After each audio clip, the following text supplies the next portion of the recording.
this.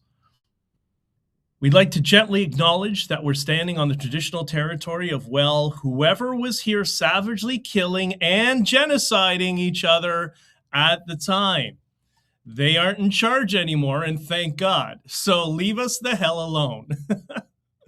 And I asked the question, wouldn't you appreciate if your children would hear something practical like that on the morning announcements, as opposed to the proto-commie, subversive, postmodern nonsense they're subjected to every morning? That's really a good source of the oikophobia.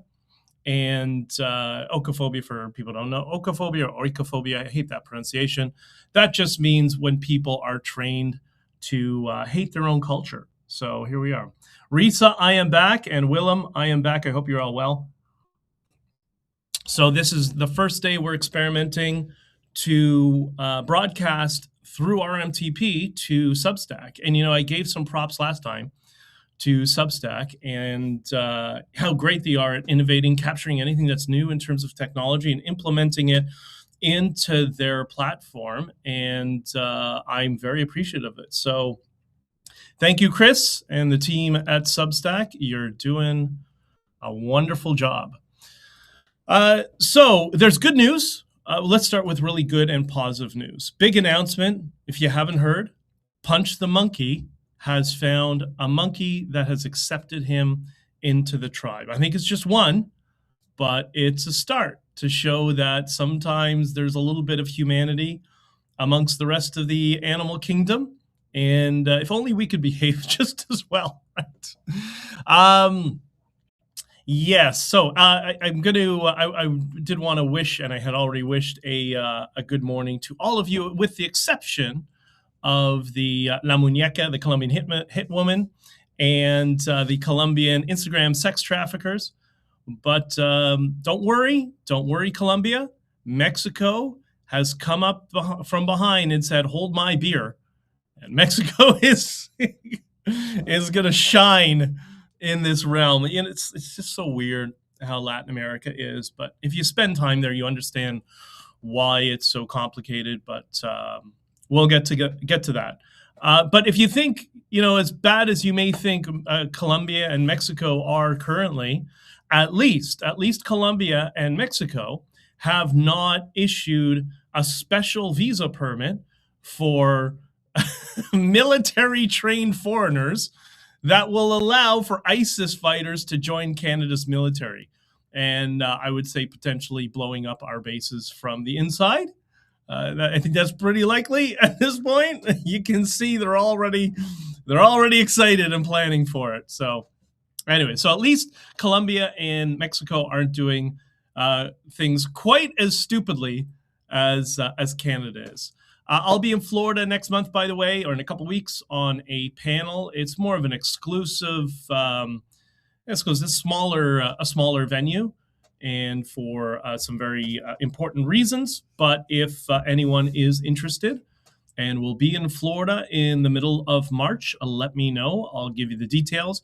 It's one of those things where you don't really broadcast the details all over the internet. I've learned that the hard way with certain events in the past getting canceled by Antifa communists. But, what are you going to do? It is what it is.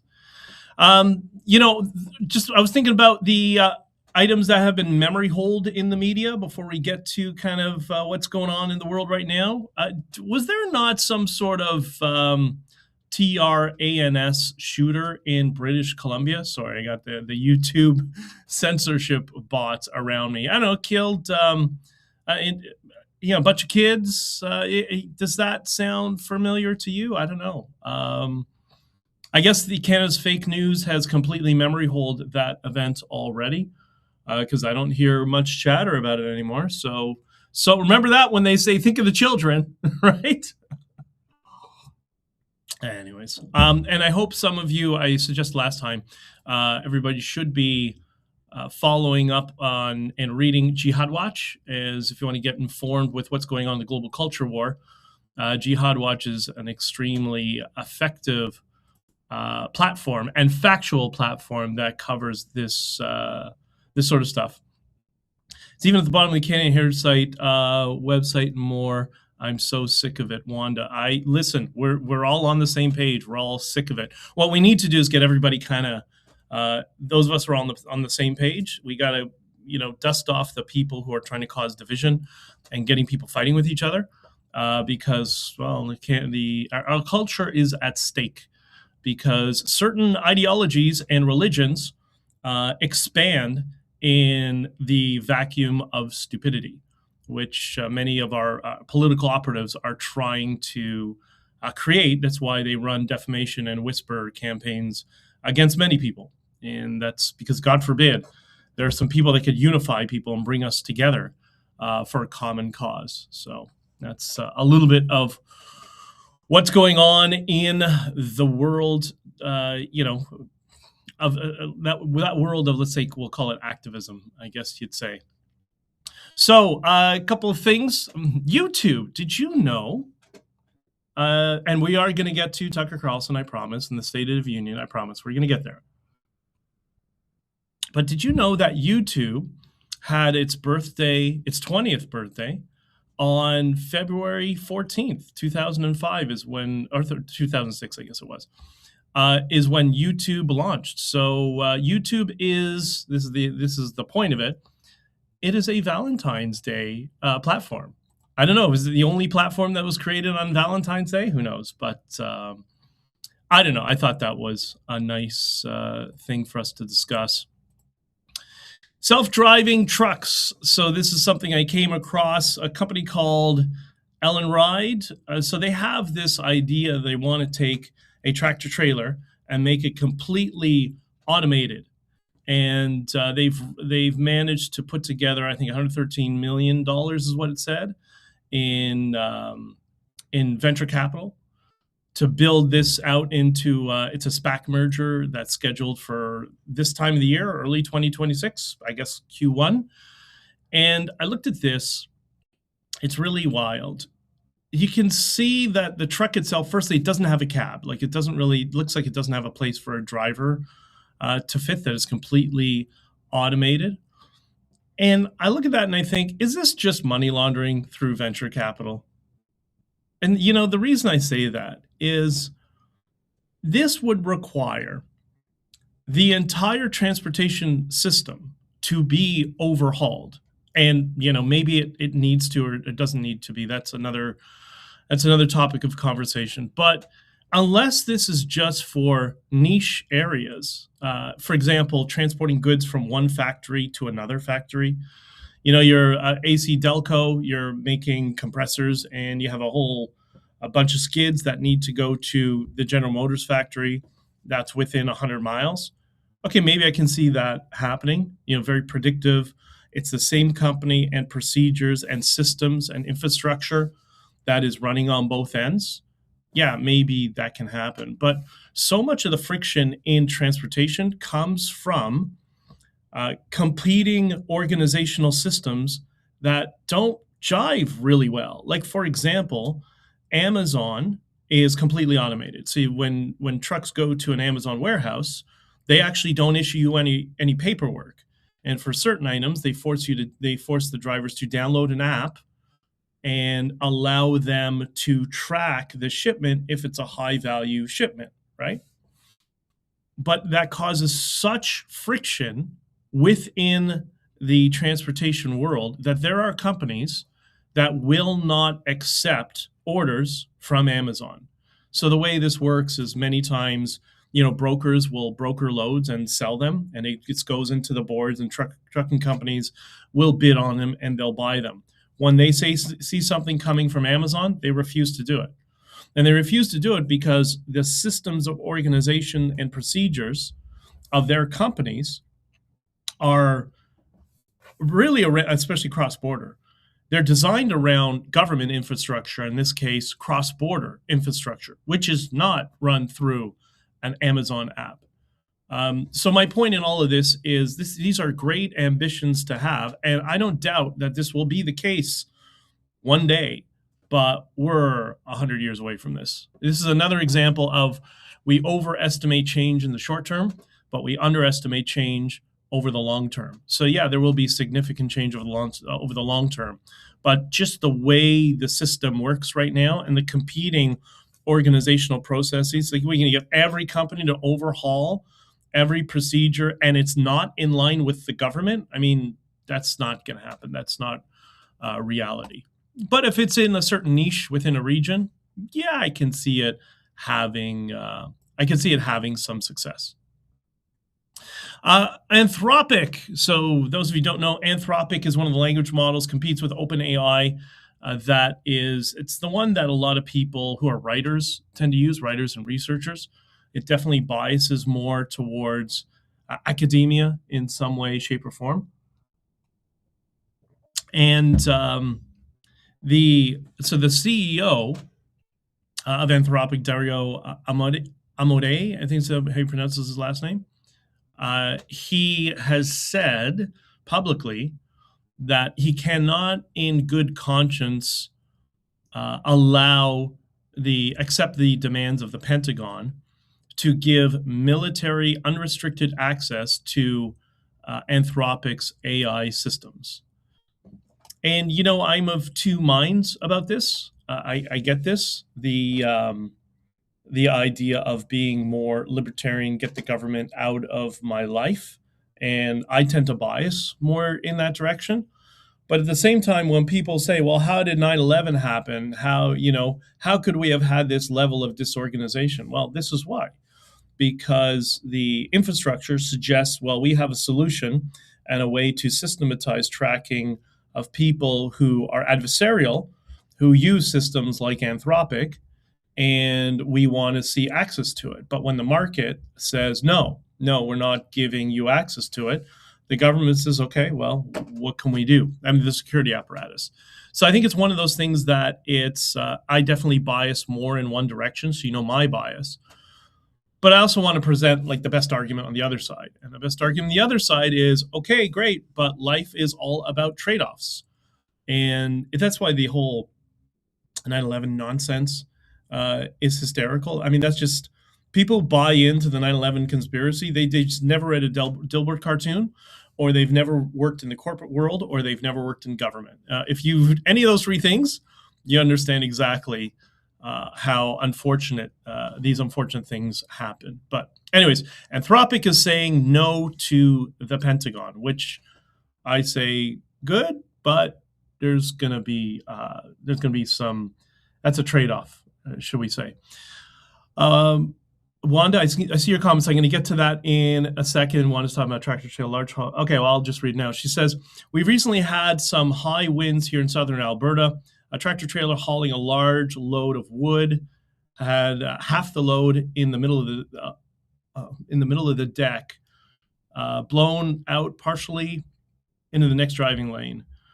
Would a driverless truck see this problem? I mean, you can program the driverless truck to have sensors to see load shifting, but what could it do about it? That's the bigger problem. There's so much that happens because trucking is still very mechanical. There are so many things, little things that people, drivers or shippers or whatever, deal with that are kind of like the I call them the non-tasks, the tasks that people don't factor. It's kind of like anytime you have some sort of system where there are corner cases that happen somewhat infrequently, that happens in heavy equipment, it happens in shipping. So that's why you need a driver there. I would be more than willing to accept that there is going to be a system similar to aviation, which I've described in the past. So in aviation, you have two schools of thought. You have Airbus, that is full automation, and you have Boeing, which is semi-autonomous, meaning the plane can take off on its own, but it doesn't really do it. The pilots are involved in every aspect of flying. But in both systems, there are still pilots in the cockpit. And I think that's exactly where we're going to go with transportation. So I think this dream of putting 80,000-pound robots in the street, like, okay, it blows a tire. The tires blow. What does it do? It's going to react however it's programmed to react. Okay? Is it going to make the better decision? Maybe, maybe not. Well, what happened? It just has a tire blow on the side of the road. It's got to pull off. Well, now you have to have infrastructure companies that will go and repair those tires in 300 miles away in the middle of nowhere. I just think that requires infrastructure that's not here already. And people argue, well, there's already emergency calls that you can make, and I get that, but I'm willing to bet most of those people would not deal with an autonomous vehicle. Maybe if they got paid a premium ahead of time. Again, I just think it's going to take time. That's all. Over on Bluesky, Bluesky is the Bluesky. That's the Soviet, the Soviet Twitter, also known by some as Blue Sky. Aaron Rupar is deceptively editing videos like never before. It's so funny.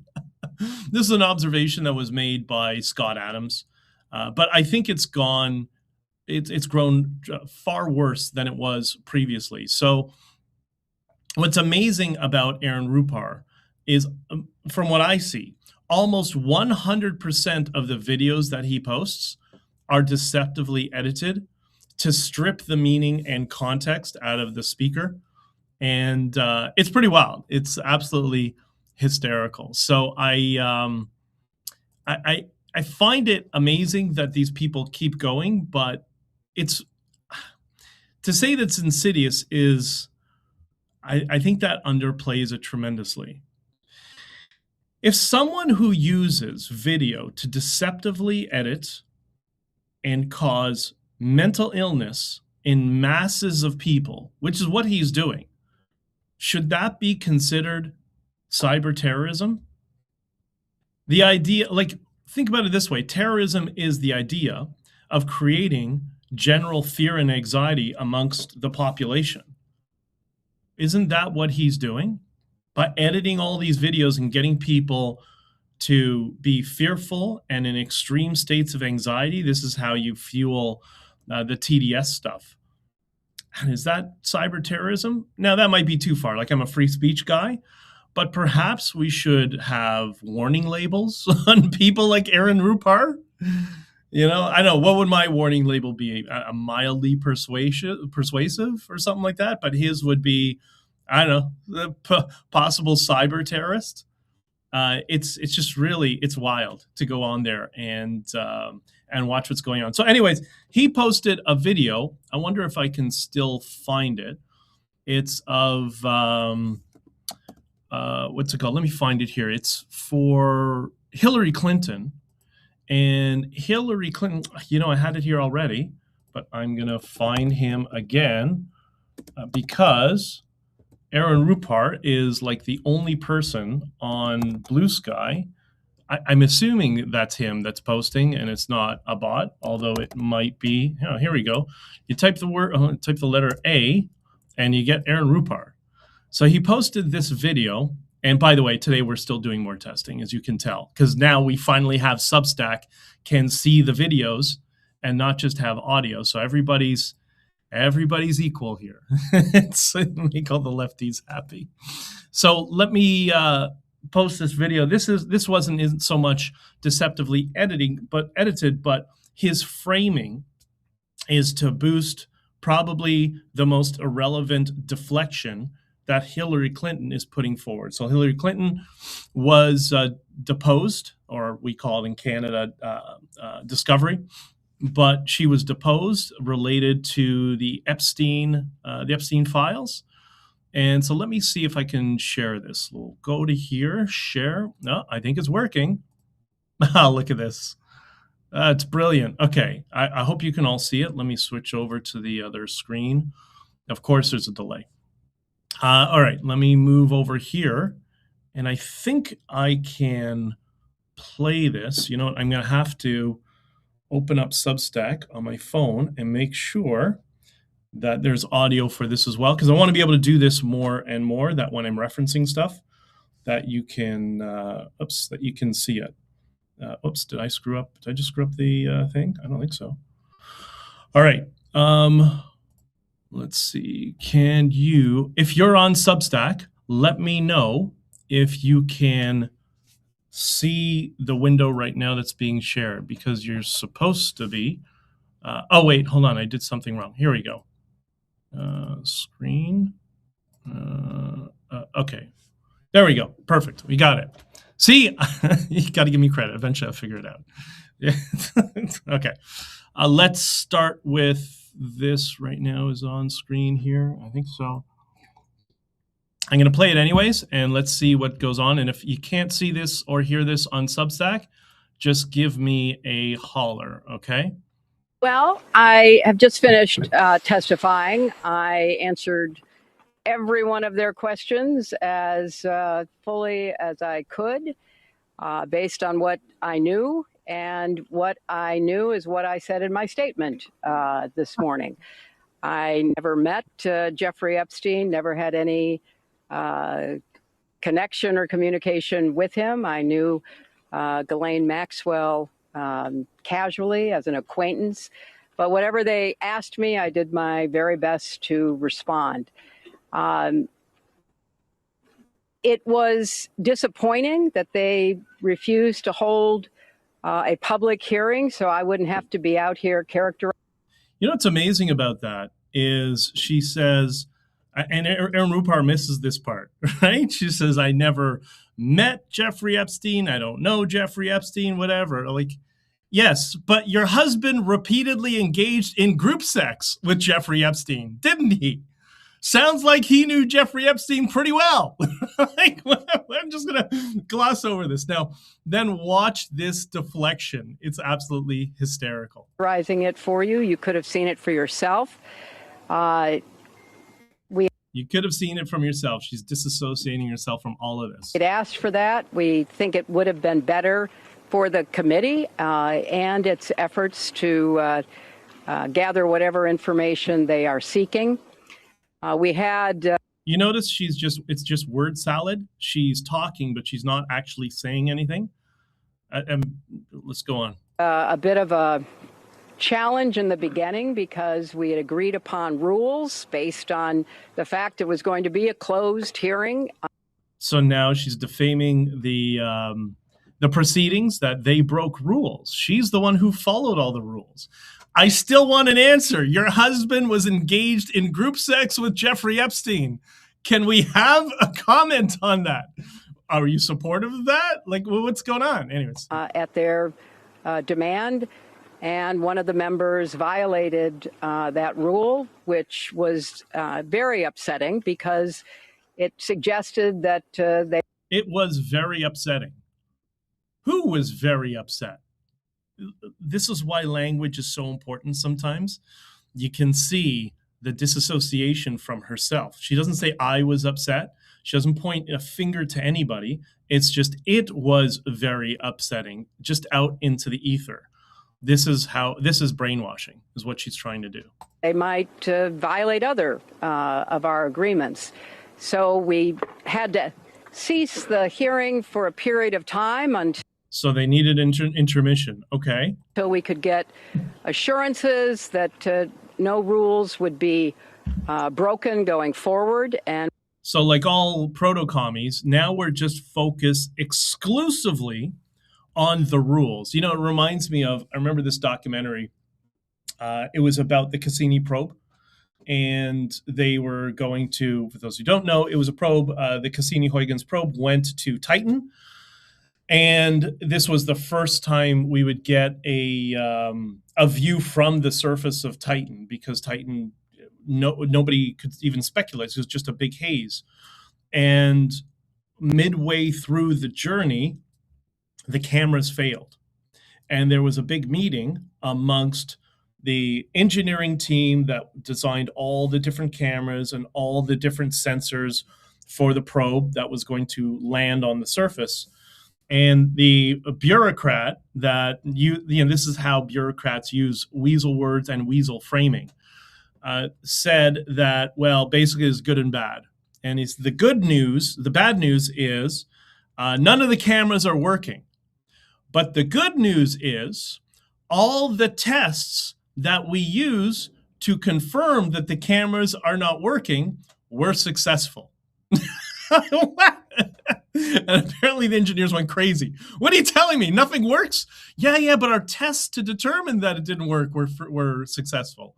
That's the proto-commie bureaucratic mindset, you know? And we returned to answer questions repetitively, literally, over and over again. Repetitively, literally, over and over again.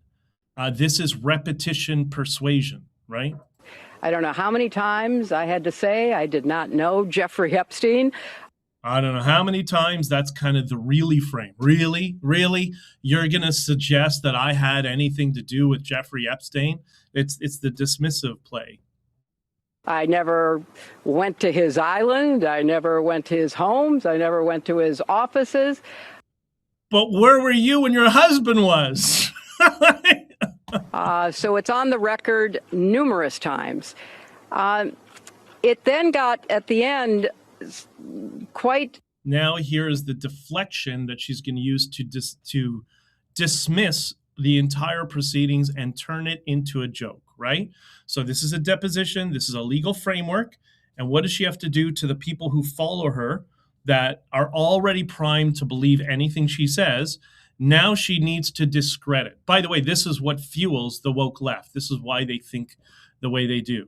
Unusual, because I started being asked about UFOs and a series of questions about Pizzagate, one of the most vile, bogus conspiracy theories that...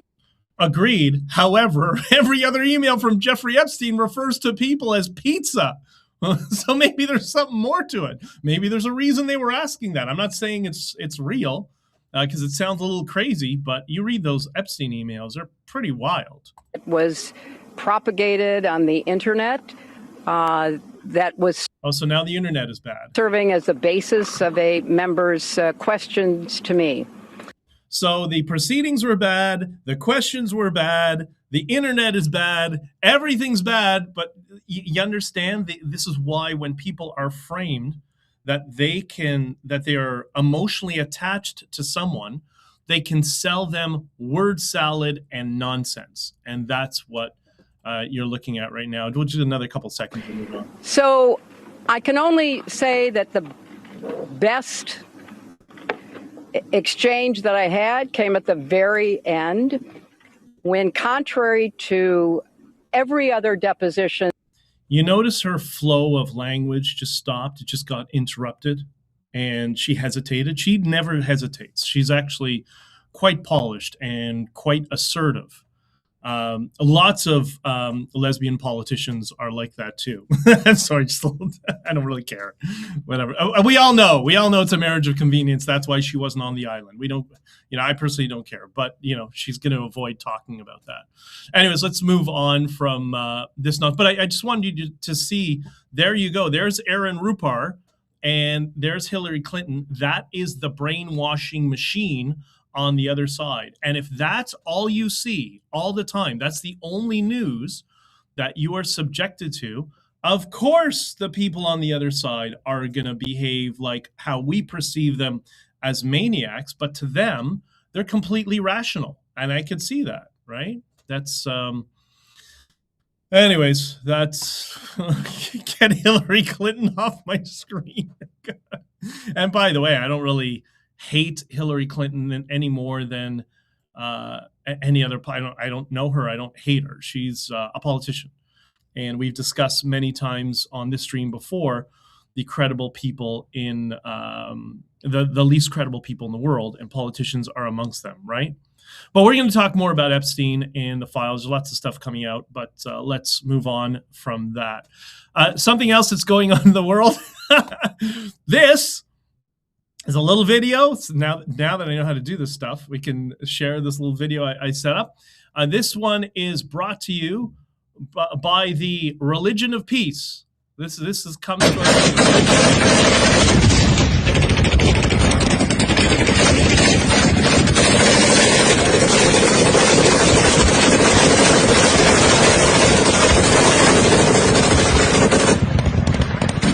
Anyone have a headache yet? For anybody who's listening, that is that is a war that is occurring, and last night that's when that footage was taken, between Afghanistan and Pakistan.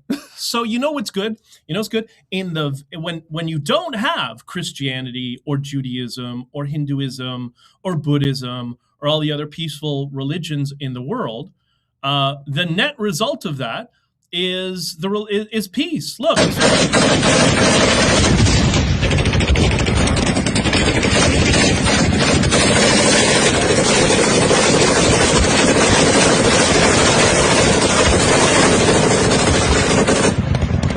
Anyone have a headache yet? I mean, that's and this is what I respect people like Imam Tawhidi, and there's many others in the world that are trying to educate people in the West and to say it's not a religion based on peace. They know it's not a religion based on peace. It's a religion based on strength and submission to Muhammad and Allah, their interpretation of God. But at least they're honest about it, right? And we don't do ourselves any service by just trying to, say the religion of peace and then just will it into existence. And it's a little bit disrespectful for people to like dictate what their religion is. So then be honest, say, okay, it's a religion based on strength. Okay, well, that might be a problem. Let's figure out, is there a way to integrate or not? But it's so funny. And by the way, those are, remember in the West, the people who are the victims of racism, right? Oh my God, the phobia, whatever. Yeah. Just one more time. So when people talk about phobia.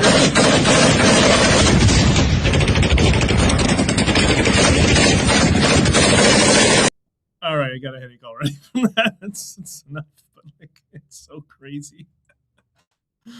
It's almost like people in the West have never met somebody who's full of crap. Like they've never had to deal with a scam artist, somebody trying to scam you on the street or in business or whatever. I mean, I guess none of them, because they're all proto-commies, they don't like business. I think business is bad, right?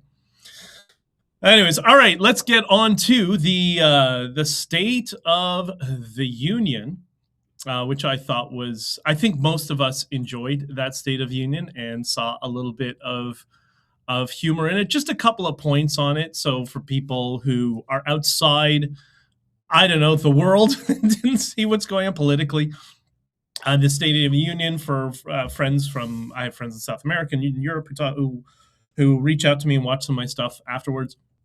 The State of the Union is done every year, usually in February. I don't know if it's the same date or the same week, but it's usually kind of the same week of the month or whatever.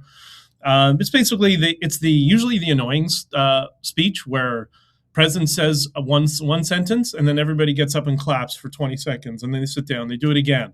It's like going to synagogue. It's just up and down, up and down, up and down. It's just it's mind numbing. But anyways, normally it's very difficult, it's very scripted, but Trump, always a performer, brought some entertainment value to the State of the Union, but he also brought persuasion in the form of humor at the State of the Union. So he refers to Ilhan Omar and the Somali pirates, which is something I've said and many other people have referred to them as previously.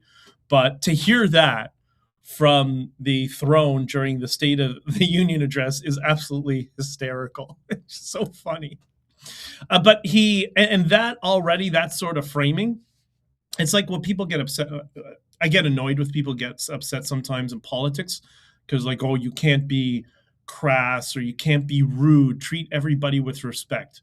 That's the opposite of persuasion. There are certain people who need to be mocked. Not everybody, of course. But the extreme versions, the extreme caricatures of people, that needs to be mocked, which is what you saw with Trump. So he knew I don't think he's ever been formally trained. He apparently just has it naturally. At least that's what he told Scott Adams when they met together. But that was that was the first framing I thought that was very effective. Secondly, the persuasion home run that I think everybody saw was telling people to stand if they believe their responsibility is to the American people. And you saw half of the room You could tell many of them, the gears in the machine in their brain were just grinding. Wait, do I stand? Do I not stand? Oh my God. So he trapped them. And because once again, Trump's very good at this. He always puts himself in a position where he has two ways to win, no way to lose. And in this particular case, his two ways to win were: they stand up, they have no choice but to clap for me. They sit down, I can call them out and prove through visual persuasion, which is, we know, one of the most the most effective forms of persuasion is visual persuasion, which he uses all the time. But now he doesn't even have to say it. Now there's a camera focused on them. Do you stand for the American people? Stand up. They're all sitting down. That hits people on a subconscious level. And I think that's going to be played ad nauseum up to the midterms. I think that's why the speech was so long, because they're going to use so much of what he did in this speech in advertising leading up to the midterm. So the longer he goes, the more video assets that they have, or media assets that they can create out of that speech. And I think that was a key one, that one was planned. But there's another one that was a persuasion kill shot. And I'm sorry, but that's the only way to describe it, given the circumstances. It's not being insensitive. And often I find the most effective persuasion kill shots are usually, especially somebody skilled like him, they tend to be off the cuff and very subtle. I sometimes embed them in some of my tweets, the ones that are seen, because as we know, many of us have groups that have interest in suppressing our accounts, which does happen. But for the people who don't see, often the persuasion kill shot and something that I post is a 3-letter word. And I did that recently, but maybe we'll do that lesson another time. But in this case, the second persuasion kill shot from Trump was when he referred to the Ukrainian girl whose poor mother was there, the Ukrainian girl who was murdered on the subway. And her poor mother was there in tears. I think everybody felt for her in that moment. And you're not a human if you don't care. You're not emotionally affected by that, especially since she was of the political, persuasion to a point of people on the more progressive-ish side of things. Like, she was pro Black Lives Matter, as we know. So she's one of their people. I don't know entirely, but partially, because people in Eastern Europe tend to be quite pragmatic and have a severe allergy to communism, whether it's ethno-communism, what we have today, or traditional communism. But anyways, he basically acknowledged the poor Ukrainian girl that was murdered and requested that everybody stand for the poor girl. Again, setting them up. We should stand for this poor victim who has been brutally murdered. And what did they do? They didn't stand again. Again, they didn't stand. So they're not for American values. People can see that. And then, let's show some sympathy to her and her families that will be suffering their whole lives. And they didn't stand. That wasn't the persuasion kill shot. That was the first half of it. Remember, I told you sometimes it's the things that are most persuasive are the things that are just off the cuff, because it's congruent, because it's real. It's not scripted, right? Acknowledging the girl because the mother was there, we all know that was to a degree scripted. But it was an important thing to address. But what wasn't scripted? When they were sitting down and Trump says, "How can you not stand?" And then moves on. That's the kill shot. That's the part that gets to the subconscious. That will embed when people see the image of the mother crying and him saying, "How can you not stand?" That is deadly persuasion, and in a positive way, right? To the opposition, it's absolutely deadly. And it just shows that they don't have the most basic manners Just basic manners and etiquette, which is, I think that's the biggest problem we see online. That's part of the reason I try to always be polite. Even to AI, when I'm talking to AI, which I do frequently, it's please and thank you, and you're great. I appreciate it. I just do that naturally. I think that's important for all of our psyche. That's why manners and etiquette is important, even when we're a little bit, grosera and a little bit entertaining or whatever. That's fine, but you still have basic manners and basic courtesy. But these people have none of it. Why? Because they're Somali pirates and communists. That's it. They don't have manners. Malos morales, or as they often say, la gente con mala educación, or as I learned it. But they just don't have manners. It's really pathetic. And hopefully one day we will see manners come back in style, because manners, in my opinion, are very important, right? Especially, the NPC brought up another kill shot that I didn't put down here, but yes, I remember this too. With the, thank you for that, when he explained that they have legislation that they're going to restrict insider trading. And some of the Democrats stood up. Again, this is 2 ways to win, no way to lose. So some of the Democrats stood up and applauded. And what did Trump say? Is Nancy Pelosi applauding? I mean, it's comedy gold. It's absolutely brilliant. Wanda says, some people have never left the cities. They live in a very narrow life view. Yes, sometimes they never. I'm amazed when I meet people I've met people recently who've never left the province of Ontario. Like, how are you informed on the world? You can't be informed on the world that way if your view of the lens, your lens of the world, is through media or news, because none of it's real. None of it's real. Like, when I first went to Latin America, you get the idea from our media and central casting in the West that you go to Latin America, everybody's, I don't know, a native looking, short and brown and whatever. Like, I don't really care. I actually kind of like girls that are tanned myself, but you get that image that that's what Latinos are like. No, Latinos look like me.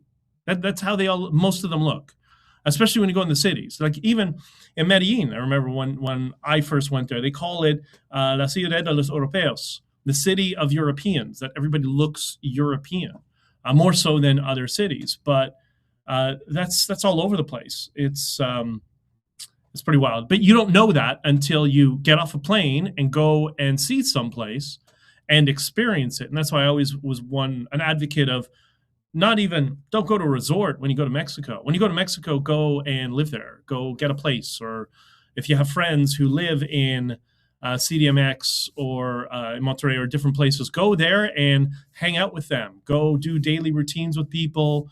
Like, you got to experience the culture to be informed on it, right? Anyways, I went to Mexico a few times and had the real city tour. Very eye-opening. What part of Mexico did you go to? I've been all over Mexico. I've been to, where have I been in Mexico? I spent a lot of time in Monterrey, León, Guadalajara, Aguascalientes, Cozumel, all the Yucatan, and including Cancun and whatever. But that was the time where you couldn't really drive across the country, and I guess you can't do that anymore.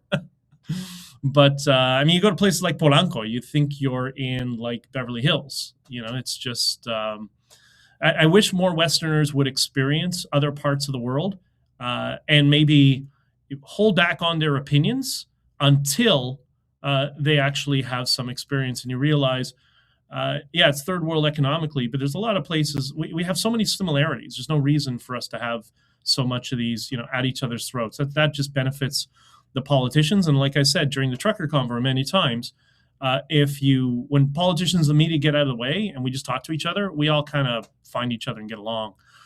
Estapa, San Miguel, Tajo, Guanajuato.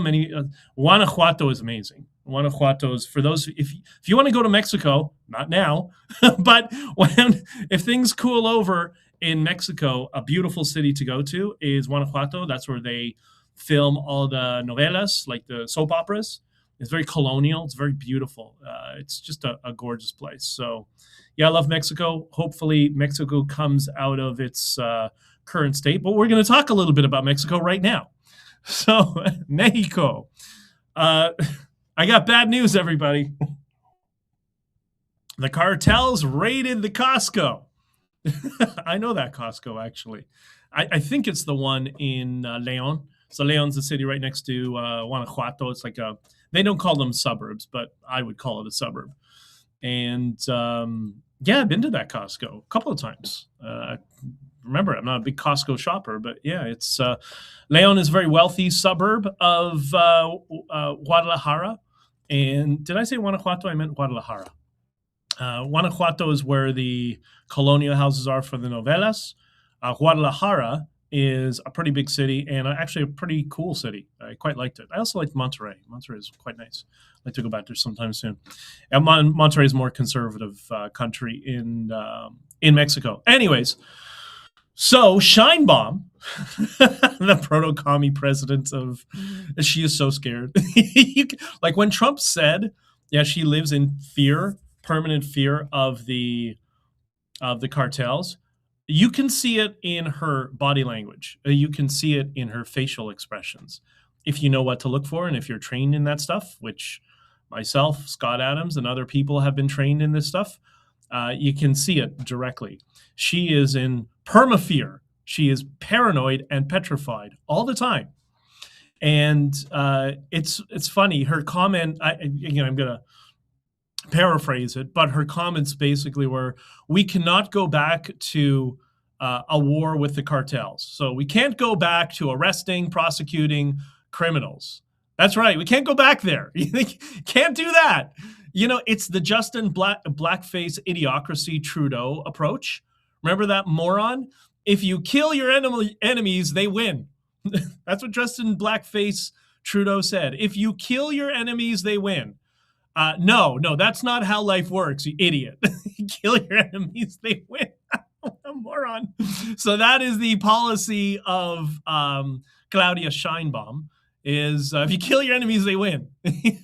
So, like, I personally, yeah, maybe it's a little harsh, and maybe this is when, I get the smear all the time. I get called, far right. I get called far lefty. I get called liberal. Like, I get because I criticize everybody. And no single philosophy is correct all the time or has all the answers all the time. And but on this particular issue, this is when they say I'm conservative and hawkish. I'm the mow the lawn type of guy. And in terms of the cartels, just mow the lawn approach. They need to do what happened with Los Pepes in Colombia. So Los Pepes, and despite the severe integration of the cartels in the government, they were quite integrated into Colombia as well. Not quite as bad, and Colombia is not quite as big as Mexico, at least geographically, although it is way more mountainous. So there's, it's funny, like when you go from Medellin to Bogota, the flight is, 45 minutes. But if you want to drive, I'm trying to remember, like 18 hours or something, because you're in the mountains and you're in a third world country. You're driving on like cliff edge highways at 20 kilometers an hour, right? Anyway, so in Colombia, it was Los Pepes, which we don't know who Los Pepes were. We don't know if it was part of CTI, the Colombian government exclusively, the military, or the U.S. and Colombian military collaborating together. But what Los Pepes did to the drug cartels is they kidnapped the cartel members. They tortured them. They chopped them up into little pieces, and then they hung them for everyone to see. And they were absolutely ruthless, more ruthless than the cartels. And there's a reason psychologically that is important. That's what needs to be done sometimes. It's sad. It's unfortunate. But there are some people in this world who only understand force because that's what they were brought up around, right? And the reason this needs to be done, it is a persuasion tactic.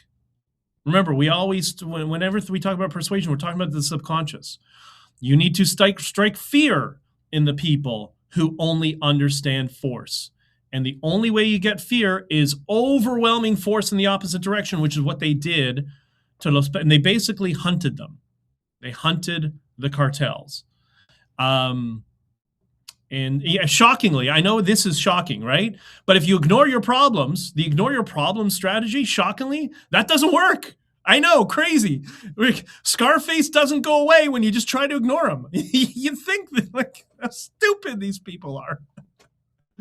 It's just wild. But, you know, I do. Mexico is very complex, and they got complex problems.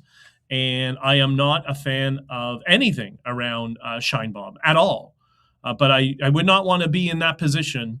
And I don't think I wouldn't wish that position on anybody because you see how often people, members of the political class, get assassinated in Latin America. In Colombia, that just happened right now. This election that's supposed to happen in May was supposed to be, Uribe was supposed to be kind of the shoo-in to win. He was, you know, center-right, not related to the past Uribe, but and what happened? Well, the current communist POS and ELN, the communist extremists that he's aligned with, they executed him in broad daylight. He was talking to constituencies. Somebody came up and just executed him in the middle of everybody, you know, just like, you know, Robert F. Kennedy sort of thing. Just crazy. So I do feel sympathy for anybody in that position. But hey, you wanted the job. You need to be strong. You cannot be weak. You can't be, hey, Scarface, let's just find some middle ground. No. That's not how Scarface works. So frustrating. These people don't understand how it works. How they understand it's the left's constant problem. Well, it's not just the left. A lot of people in politics are like this, where they don't understand human motivation because they see the world collectively, not individually. But anyways, so a little bit more on Mexico. I may touch on this a little bit more. By the way, I'm clearly not going to be a minister of tourism for Mexico anytime soon, which is sad because I love Mexico. I think everybody should be in Mexico and experience it. Jess says, I experienced Florida. Never again. Well, what's wrong with Florida? I'm going to be there in a couple of weeks. Florida's amazing. Florida's like the hybrid. It's the compromise. It's for people who don't know, by the way. Florida is two states. Florida is the United States, very similar to Georgia, let's say economically. And then South Florida, that is Latin America. So if you are in Miami-Dade, that economy is entirely Latin America. It swings the way Latin America does. So for me, that's why I love going to South Florida, and I spend so much time there. It's the gateway to Latin America, but you still have a first world standard of living, and it's amazing. So the closest I've been to is swimming. Oh, Jess says, you're gonna have to apologize for this. Jess says the closest I've been to Mexico was swimming in the Gulf of Mexico, now America. Like you saved yourself there. But Jess, it should be permanently the Gulf of America. I'm just teasing you. I love you, sweetheart. All right. So Mexico, what's the other thing? So many comments. NPC, thank you for all the comments, by the way, and Wanda and everybody. I love Puerto Vallarta and the people. Yes, and you know what, Wanda, what's interesting is the old cartel ways was there was an unwritten rule that the cartels don't go into the tourist areas, right? That's how they were able to operate. But this new wave of cartel, they seem to behave like ISIS. I wonder why. I wonder if there's, as the lefties like to call it, an intersection of some sort. Oli says, I'm scheduled to go to Puerto Vallarta on the 8th. People could cancel their vacation up to the 28th. If planes are flying, we cannot cancel.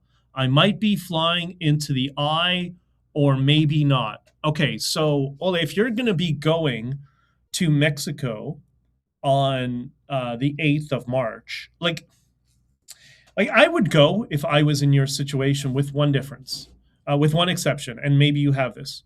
If you speak Spanish, you understand the culture, you're familiar with it, and you know what the signs are to look for, you know, the hidden indicators of, you know, where to go, not what to go, you're familiar with it, then you'll be fine.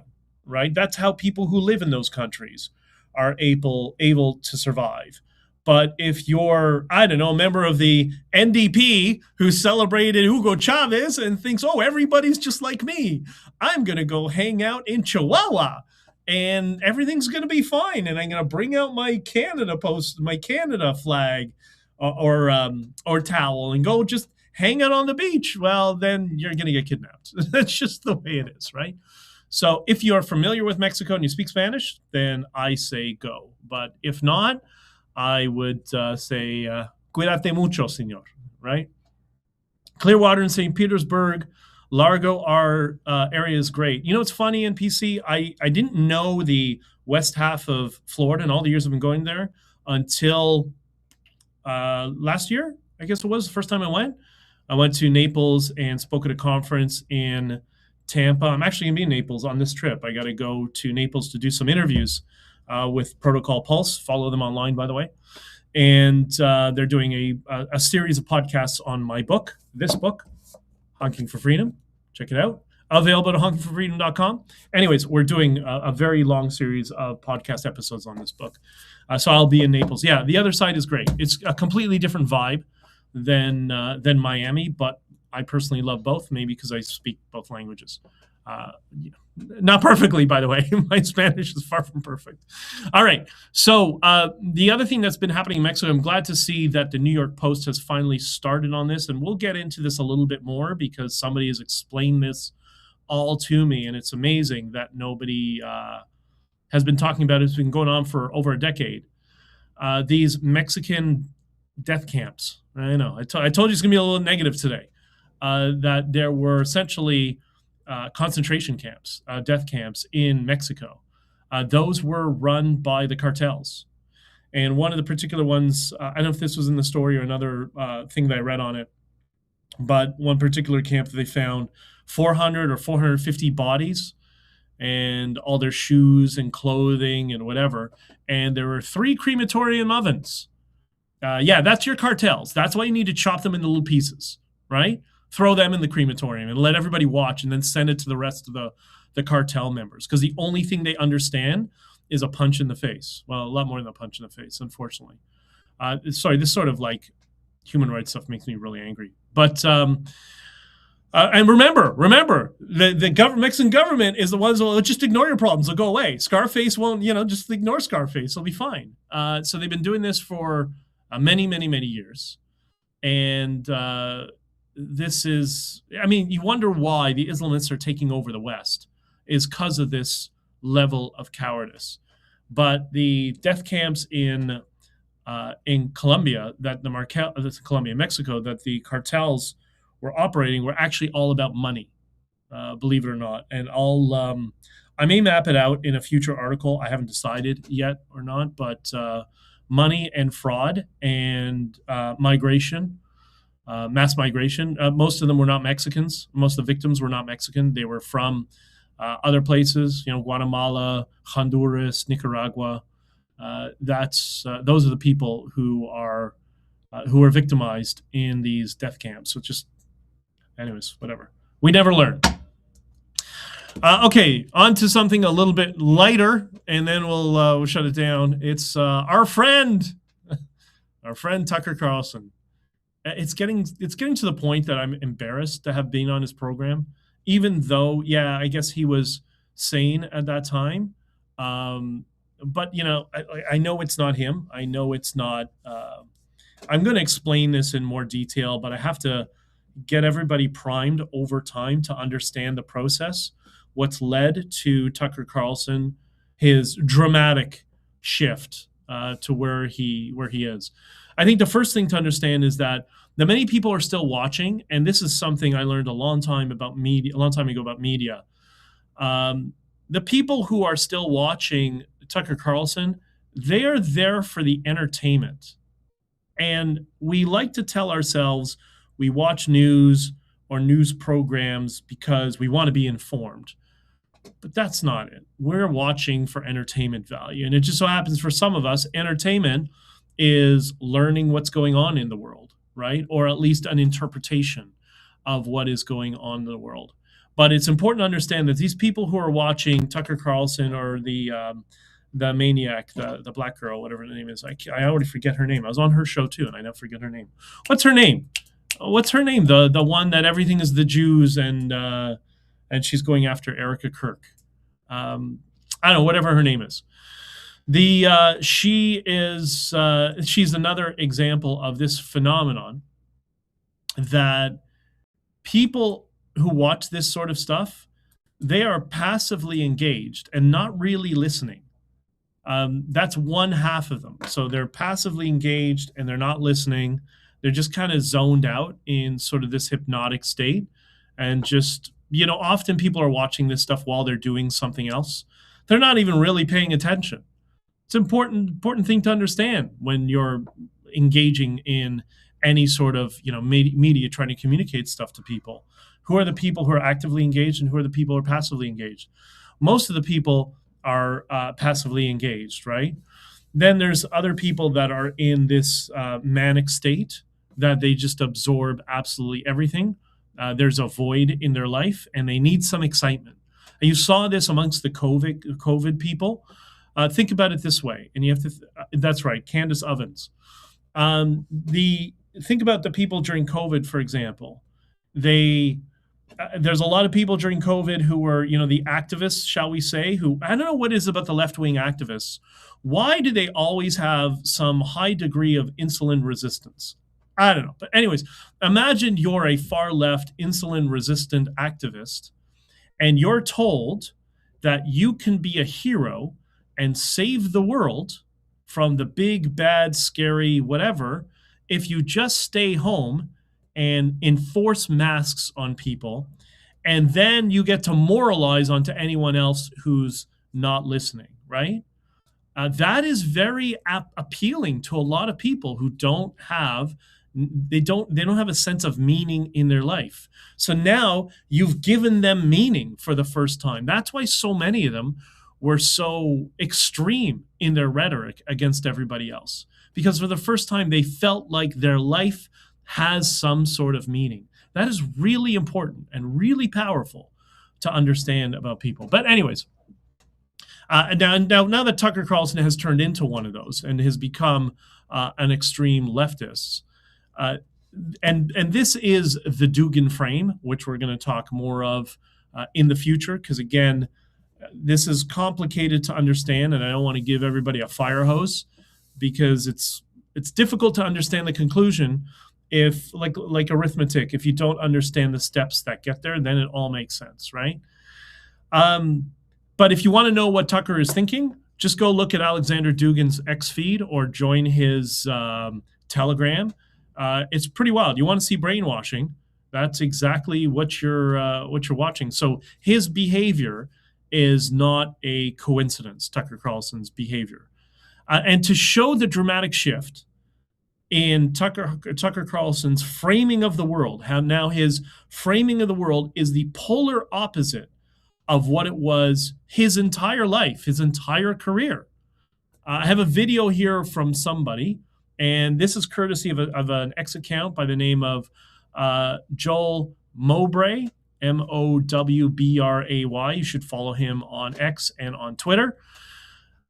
This video I think it'll help you see the contrast, and I'm glad this is finally going to work on Substack. So let me cue up the video here, and this is Muslims. A person. Oh, why does it not? Well, I'll figure that out next time. I wonder if I can. Hold on. Now I'm going to do tech support with. Okay, I get it. Now I know what I did wrong. All right. So this Muslims is. Can I do a presentation with that at the same time? All right, I'm not going to do tech support now. This person, his name is Richard Carlson, and he seems to be Tucker Carlson's father. I hope this makes him angry. But this will show, it would make, if he saw this, he'd get really angry because he would be shifted into cognitive dissonance, which is entirely predictable, right? All right, let's watch this. It's 2 or 3 minutes, okay? Watch, and if you're listening on Spotify or watching on Spotify, if you're listening, you'll get something from it. You don't really need to see it. It's an interview on C-SPAN. Muslim speaking program where we send people out to appear on college campuses or to be in the media and so on who represent moderate Islam, the majority of Islamists who are perfectly good citizens and who don't follow radical Islam, which we consider an enemy. Radical Islam is clearly an enemy of the United States and of the West. As you know, there have been articles written that accuse you all, I don't know if it's accusation, but it says it's a pro-Zionist group, not really interested in terrorism, but more interested in Zionism. No, well, I'd say consider the source. They come from the people who use the word Zionist a lot. The American Conservative is one of them. That would be exactly Tucker Carlson, wouldn't it be? Muslim speaking program where we send people out to appear on college campuses or to be in the media and so on who represent moderate Islam, the majority of Islamists who are perfectly good citizens. Think of what Tucker Carlson is saying. Don't follow radical Islam, which we consider an enemy. Radical Islam is clearly an enemy of the United States and of the West. As you know, there have been articles written that accuse you all, I don't know if it's accusation, but it says it's a pro-Zionist group, not really interested in terrorism, but more interested in Zionism. No, well, I'd say consider the source. They come from the people who use the word Zionist a lot. The American Conservative is one of them, Pat Buchanan's publication. Well, okay, all right, I didn't know. Oh, I remember that article, actually. Actually, it was not uncomplimentary in some ways. No, and I didn't mean it as an accusation, but they said that was the foundation and the reason that a lot of Jewish philanthropists funded this thing in the first place. That's not necessarily true, but we run a program for college students and we do it at the University of Tel Aviv and Tel Aviv University, but we chose Israel because Israel is a country under siege, and it's a democracy in a part of the world where there are no democracies, and it's under constant irregular terrorist attack and threat. So it seemed like a logical place. If you're going to study certain diseases, you might go to Africa. And in the case of terrorism, going to Israel is a good place to go. That may be what's stuck in their craw. I don't know. I don't even know it's a craw, but one of the things you find interesting is that these organizations often have a lot of the same people on it. But the reason I ask you that is, for sure, where does this strong motivation come from for these organizations? And I know you've seen people give money. Why do they give money to make these things happen? What do they want out of it? Well, I think in the case of the people on our board, they ask for nothing. And, we have our board of advisors, and we do have Democrats. It's not all on the right. We have Donna Brazile is one of them. Chuck Schumer's another one. Donna Brazile, whose foreign policy views are pretty damn sensible. Joseph Lieberman. In my view, yeah, Joe Lieberman. I mean, they're... Louis Freeh, Newt Gingrich. Yes. Gary Bauer, Bill Kristol. Yep. Dick Lamb, former governor of and there are differences between those people. How they stand on abortion, how they stand on other issues, I don't know. I could guess it. Some of it, there's no unanimity of opinion. But I think all of them are public-spirited people. I know most of those people who mentioned. Louis Freeh, I know really well. They are enormously interested in what happens to America, and they're big defenders of democracy, and I think that's the reason they do it. They get nothing out of it. All they do is get put upon in one form or another. You know lots of people like that. They are genuinely, honestly motivated. And how do you vet on these kind of organizations? You were obviously there in the beginning. You're the vice chairman. Do you spend much time every day doing this, or is that where you... Yes, I do this all the time. Full time? I do. I do the radio show. I write... here and there I write op-ed pieces and things like that. And we have a lot of things going on. I've gone to Israel. I've gone through the training program there. We send professors there. We have a program at William and Mary, which we run in the summertime for a couple of weeks. It's a familiarization with counterterrorism and terrorism, and it's for professors. How do you vet people that end up on your board of advisors? I mean, do you ever make mistakes? Well, that's a good question. No, there's no formal vetting process, and most of them are people whose careers are reasonably open and about whom there's much information to make subjective judgments. So if you name them all, many of them are well-known or reasonably well-known. And so Zell Miller, Richard Pearl, exactly. Chuck Schumer, Mark Ginsburg, Frank Gaffney, J.D. Hayworth. Yes, exactly. And so the common thread through them all, and there's considerable political difference between some of them, that's for sure, is an interest in America and a belief that terrorism is never justified under any circumstance. So what do you think? Isn't that the complete opposite of everything Tucker Carlson says recently, and the complete opposite of what Tucker Carlson's views were his entire life and his entire career. Those were what Tucker Carlson's views were. NPC, I'm going to get to that in a second. But how does that square with what Tucker is saying today, right? That doesn't reflect Tucker's opinion. So right now, we're supposed to believe Tucker would be basically a political enemy of his father, like hardcore enemy of his father is the only way to describe him, right? This is what brainwashing does. And now we see his brother, Tucker Carlson's brother, and that entire crew. That's what brainwashing looks like when people have a completely counter view of everything they believe in, just like that. And by the way, it's not like that. It is a process that utilizes incrementalism to do it, and it's very sophisticated. And we'll get more to that in an upcoming stream. And I'll explain this, over as time goes on. It's important for people to understand this so it doesn't happen to you, quite frankly, because we're all being bombarded with this stuff. So Richard Carlson was I think he was on the board of like FDD and a bunch of think tanks that deal with national security issues. And it's a whole industry to itself. All these experts and academics sometimes get it wrong, sometimes get it right. And they're dealing with policy issues on terrorism, geopolitics, all that sort of stuff. You hear what one of the people just said here, that Tucker's father was CIA. So there's a couple of things there. First, I'm not and I discussed this on a previous stream. For me, it's really frustrating to hear the everything is the CIA. It's like, how American-centric can people be? It's like, remember, we talked about having to travel to the other places in the world. If I said, well, maybe he's CTI. If I told the average person, all these nudniks, well, maybe he was part of CTI, would they know what that even is? What's CTI? Does anybody know? Do you know what CTI is? I know some people I've met who are in CTI. I didn't know they were when I met them, but I found out afterwards. That's Colombian intelligence. It's one of their intelligence bureaus. So every country in the world has an intelligence apparatus, internal and external. One of the most dangerous ones that we're dealing with, that everybody ignores, all the CIA people, the obsessed with the CIA people. I never hear them talking about the ISI or the FSB. I never hear anything on those two, or Muslim Brotherhood intelligence. Never hear them talking about that. Why? Why is that? And I guess what is frustrating for me, and by the way, I'm not making excuses for perhaps things that CIA may have been involved in the past. I mean, that's not what I'm getting at.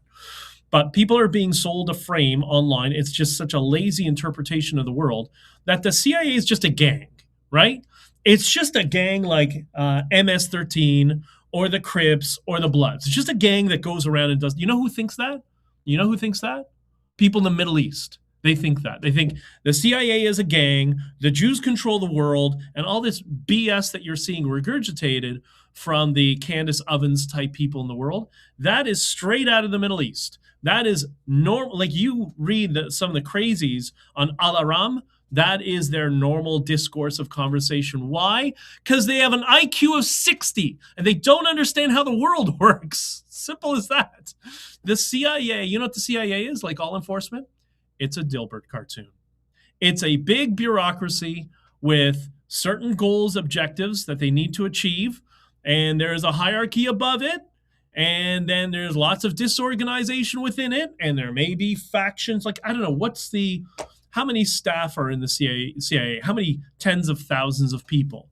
Like, again, if you've read a Dilbert cartoon, you've worked in a large corporation, or you've worked in or have had interactions with government, you'd understand that this is how the world works. It's Hanlon's razor. For those who don't know, Hanlon's razor, never attribute malice to things that could be explained with stupidity. Something to that effect. I might be getting the word slightly wrong, but it's that idea. I hope I'm not paraphrasing too much. So was his father an informant for the CIA? Maybe.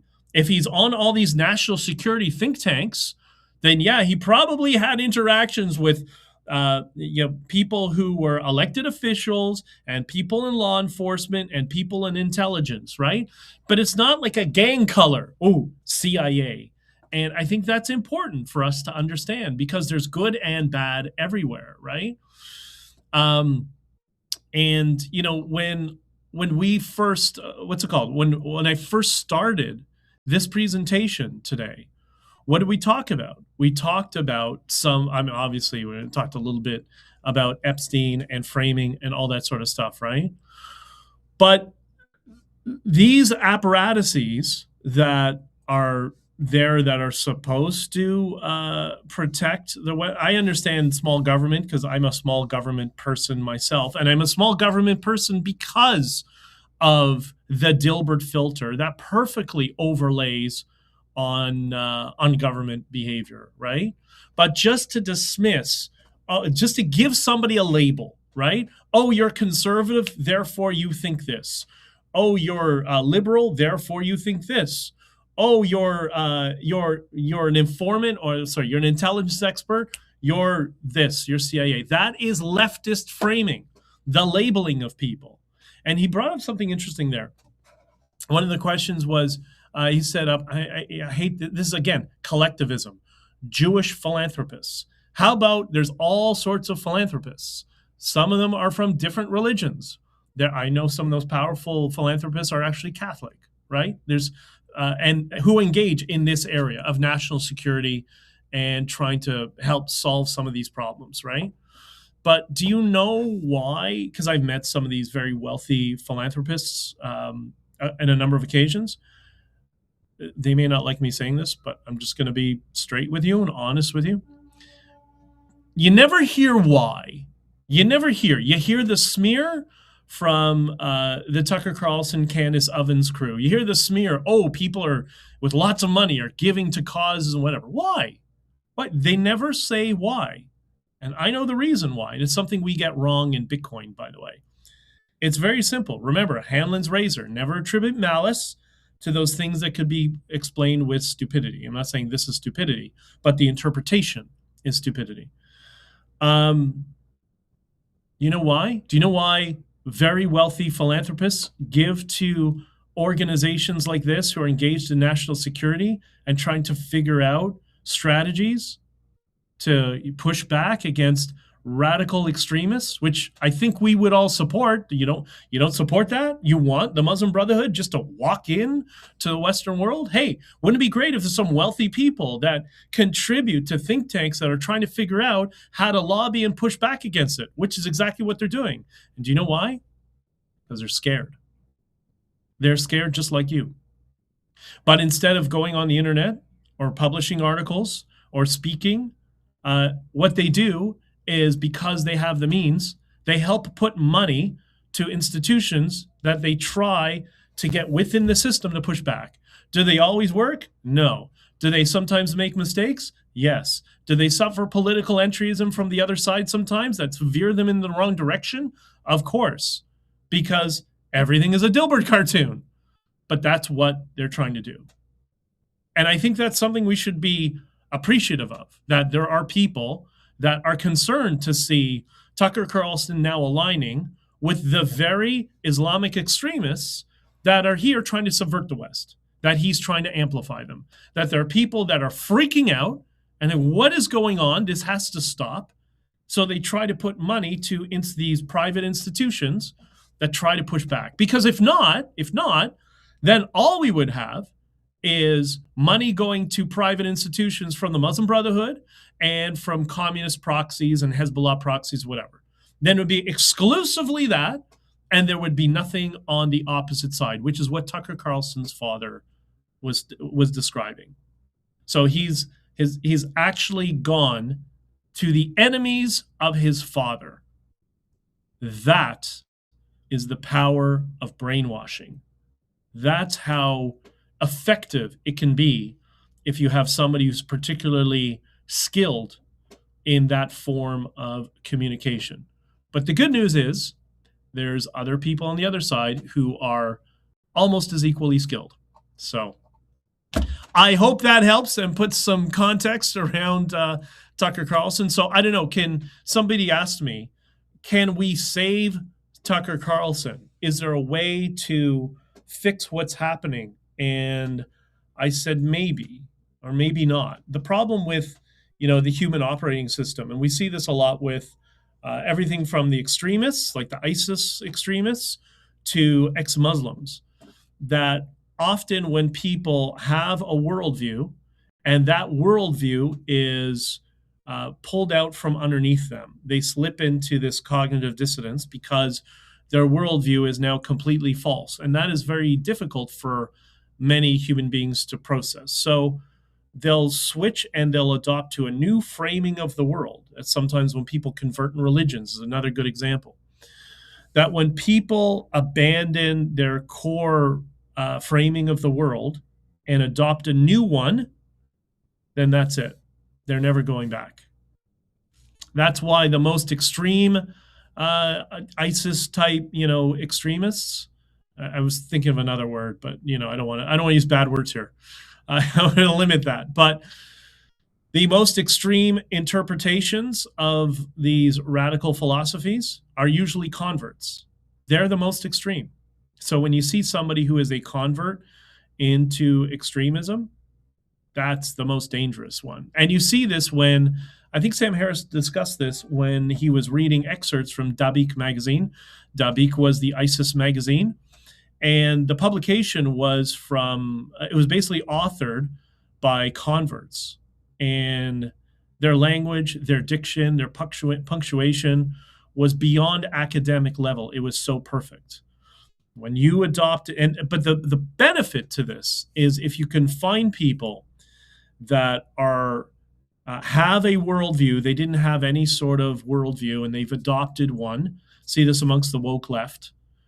And you can bring them over to see the world how it actually is through your frame and a more practical frame. If you can bring them over, then they too are never going back, right?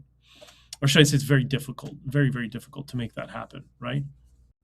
Wanda says some of these clowns get a following and then take them to the dark side, bait and switch. Yes, Wanda, that's exactly the strategy, and that is foreign money. That's what the foreign money is paying for. NPC says, I had to prove he was truly part of the new gang.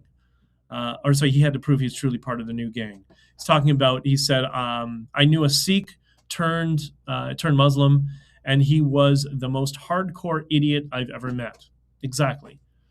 And they become the most extreme interpretation of their new world view. Heidi, thank you. Yes, it's Candace, and thank you for being here. I appreciate all of you, and Risa and Jess and Beth and everybody here. I'm sure Beth I think is gone. She'll be here tomorrow. Risa says the Richard Carlson clip needs to go viral. All right, I'll post it again, and I think you can find. Let me just see. If I can find the link for you you know what, I'll search for it and see if I can post it. But you can find Joel Mowbray, Joel Mowbray. He posted it. It's from C-SPAN from many, many years ago, obviously talking about Pat Buchanan. So what was that, in the 90s or 2000s? But that should help shed a light. And yeah, maybe everybody should be sending that to Tucker Carlson. And that might be the one exception, but it has to be presented with someone who has rapport with Tucker Carlson, and he has to have been primed for this, for a conversation, a difficult conversation with high degree of empathy, probably something private. That might be enough to start the process of unshocking him and undoing the damage and brainwashing Tucker Carlson has been subjected to. However, usually when people are brainwashed in this way, it doesn't stop. So I'm willing to bet, I would bet money on, I don't know how much, but I'm willing to bet there is regular telephone or voice conversations, video conversations with Tucker Carlson and the person who's been doing this to him, right? I'm willing to bet. And if you remember, when Tucker Carlson was on, I think he was still on Fox News at the very end when his career almost finished. He had mentioned that the CIA, remember the big bad CIA that we're supposed to think is a gang like the Crips and the Bloods? And again, not excuses for bad things, but they do have awesome planes, or did have, like the SR-71. What's it called? I'm going to describe this. When he is going to be, when Tucker Carlson, let's go back. Tucker Carlson, when he's having these regular conversations, I think I know who it is and how it's happening, whatever. And that's the incrementalism. And if you pair that with when he left Fox News, and if you remember, he was quite open about this, I think even on the air towards the end. He said that the big bad CIA had been tracking his calls and his communications with Russia, with Putin. And he just, I just want to do an interview with him. I just want to do an interview. Really? Is that what's going on?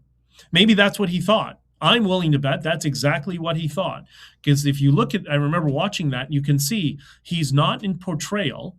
He's being very direct and very authentic in that communication. So he actually, I think, believed he was just trying to do a news piece. What was the other side thinking? Why would they want to bring him over?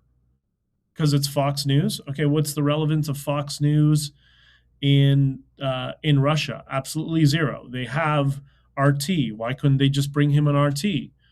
But no, they wanted to do Fox News. And I'm willing to bet law enforcement and intel knew exactly what was happening because they're way smarter than you think they are. They're not dumb. Even though Hanlon's razor happens because of bureaucracy, there are individual people there that are quite brilliant. And I'm willing to bet they saw the 5 steps ahead and they saw they're going to get a hold of Tucker and they're going to turn him into a maniac, which is exactly what happened. Because who understands brainwashing more than an intelligence agency? Right? Or in the case of the U.S., they'd call it counterintelligence. But and that's for all of you who love Tucker Carlson, but love Yuri Bezmenov, but apparently haven't watched any of Yuri Bezmenov's talks. Because this is exactly what Yuri Bezmenov was warning against. Yuri Bezmenov was warning against what Tucker Carlson and Candace Owens have become. That is the active measures and the ideological subversion. They are the demoralization campaign. So that's how I see it. We can get more into the specific tactics over the long term, over more streams. But while it's late, an hour and a half. Okay, I'm going to have to shut it down there. I just want to close off with a little bit of positivity, and the positive frame of all of this stuff is it's pretty simple. All the noise that we see that's going on and all the negative stuff and the Tucker Carlsons and things in Mexico and Sheinbaum and whatever, it's now finally out in the open. For so long, the Western world pretended it didn't exist, doubled down on wokeness, or would sweep it under the rug. And most people, when you would try to talk to them about political entryism and extremism, they would do this. They would do this. I don't want to know. I don't want to know. I don't want to know. They're not doing it anymore. It's now become normal discourse to discuss political entryism by jihadis in the Western world and into our government. I could have only dreamed of us being in such a positive state like this in the past. So yes, it's difficult conversations and the topics are difficult, but at least they're all public. This is amazing. Finally, we'll be able to solve this, right? It's going to take time. It might take a generation. And it's going to be push and pull for a while. But at least these are now open topics for discussion. And you can't solve problems that you can't talk about. But now it's mainstream to talk about this stuff. By the way, Florida Prophet, I will be in Florida in a few weeks giving a speech. and then doing a series of podcast interviews in Naples the following week. So I love you all. I got to run. We'll be back here tomorrow at 10:30. Yeah, 10:30, I think. Yeah, more or less. I'm going to have to test everything we did today, but very happy to see Substack, RMTP, Chris Best. Thank you, brother. You guys run a tight ship. It's amazing. And that's it. I'm going to call it a stream for today. And if you want to listen to it or send it to people to listen to, you can grab it on Spotify. It'll be up on Spotify tomorrow morning. Have an awesome day. Be kind to people and be kind to strangers. I'm telling you, it's an art that we forgot from when we were little kids. There's two things we forgot from when we were little kids. When the creepy man in the ice cream van comes up to you as a little kid, you don't talk to him. You run to your parents. And the other thing is basic manners and being polite to strangers, right? You got to make sure it's the right strangers. But politeness goes a long way, not just for them, but for you as well. And yes, Yuri Bezmenov. You know anybody who likes Tucker right now, send them a Yuri Bezmenov video. That hopefully will help wake them up over time. You'll have to do it multiple times. One time doesn't do it. All right, I got to run. I love you all, and we'll talk to you all